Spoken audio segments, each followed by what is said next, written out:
All right, guys, today we're making pickerel bacon wraps in the kitchen, and I'm just gonna go over the ingredients. We've got scallops, we've got tomato paste, salt, pepper, ketchup, barbecue sauce.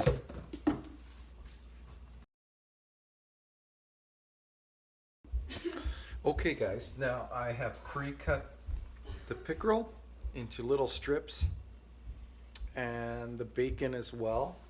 So what I'm going to do next is I'm just going to make sure your hands are clean for this. And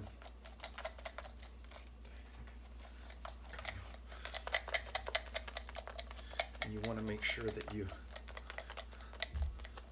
pre-season always, okay? This goes for everything you do. And I know it looks like I'm putting lots of this on. There's actually not much coming out of here. So that's gonna enhance the flavor big time. Okay guys, next step, you're gonna take a water chestnut. I called this a scallop earlier. These are water chestnuts. They're canned. They're crunchy. You're going to take a half piece of bacon. I've already pre-cut these in half. And you're going to take a thin strip of pickerel.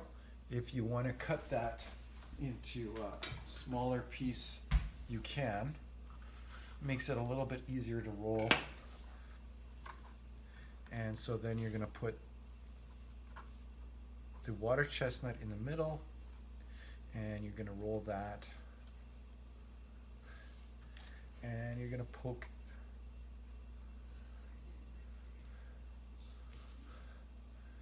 that through and put it in your pre-greased pan.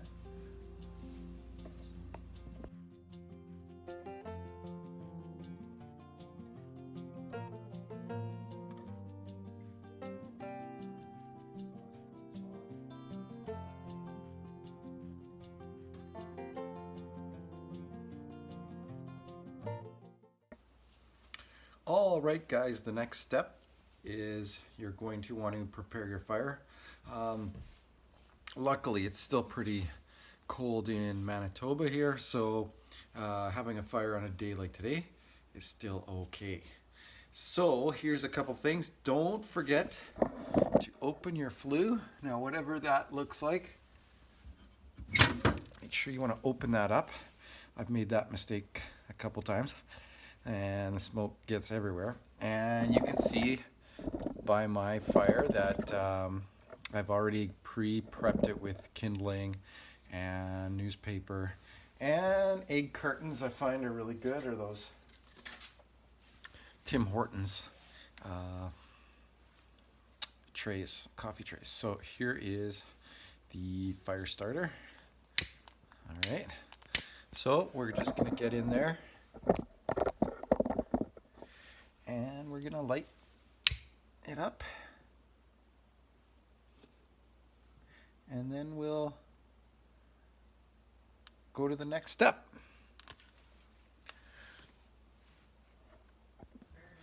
Okay guys, this is the safety gate I was talking about. You can pick this up at Canadian Tire for about $80, and they look nice and they're really handy, and they protect your floor and everything else. But I'm just gonna take them off, and they stay pretty cool, so they're cool to the touch, but if you want to wear gloves, you can.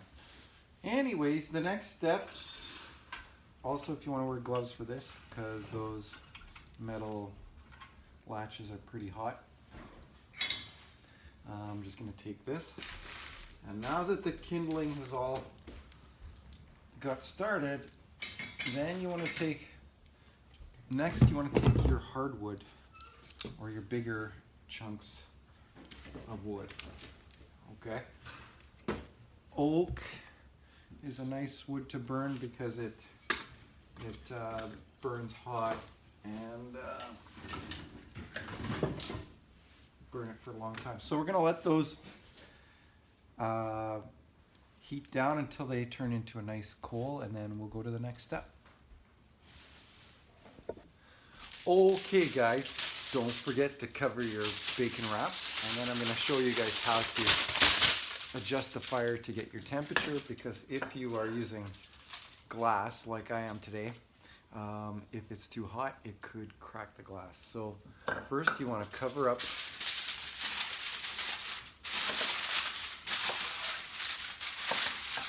I'm going to cover that up with an aluminum foil, just like that. And then we're going to fix up the fire a little bit. Fire's been going for about an hour, and the logs are looking a little bit big. So what I'm actually going to do is I'm going to take these logs and put them underneath. Okay? And I can also put some to the side or underneath if I find I need more heat.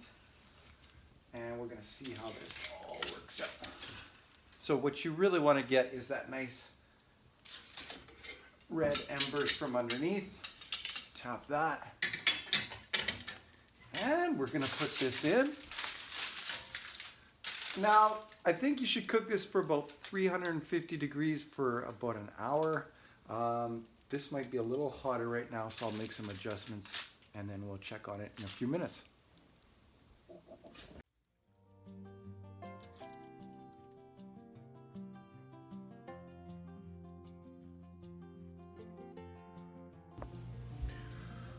All right, guys. Well, I finished them off in the oven for a couple minutes on broil, just to crispen up the tops, but otherwise they're cooked up really nice. They smell great, and I think they're gonna taste even better. So I'm just gonna take one here.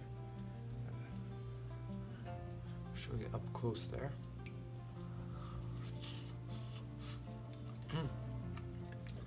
Don't forget to take the toothpick out. Thank you guys for watching. Have a great day.